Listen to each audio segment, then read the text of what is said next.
knew it was never going to be a conventional composer. Somebody not from the world of doing film scores. It needed to be the interior of the character. It needed to be her experience expressed through music somehow. I didn't want to be telling the audience what was going on, forcing them into some kind of feeling. And the best way to do that was to try and relate to what she was going through and try and be realistic about that. Mika understood the character of Scarlett as a rebel.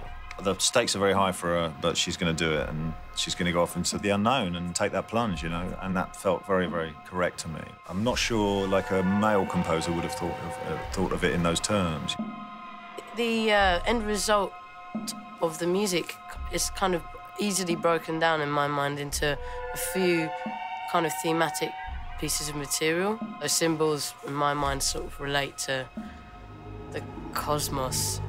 You know, there's this kind of almost Pied Piper-y bit of music that she seduces these guys with.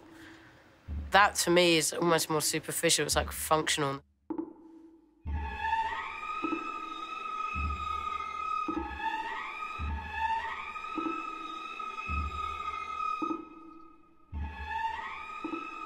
A lot of that is synthesized MIDI strings. It's really string heavy, fake and real strings, and percussion and bits of flute here and there.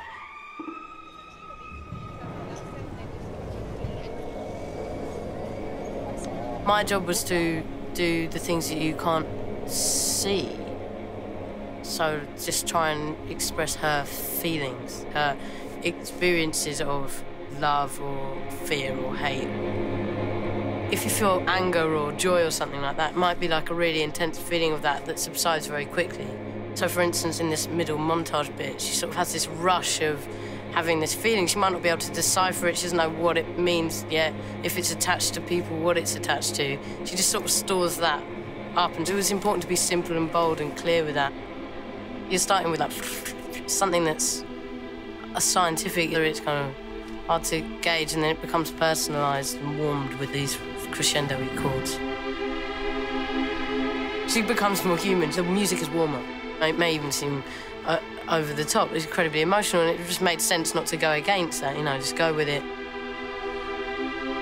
You can really tell the story with sound. In music, you can really find that fluid kind of path, how they join, what they say, what they express together. No, it was Mika's voice, you know, Mika's response, emotional response to the character that I wanted to hear. It is that idea that you have some kind of attachment to her, in some way connecting with the outcast. She's a rebel, you know, in a way. She's inspired by the experiences that she has and the feelings that she has to take action, and that's inspiring, isn't it?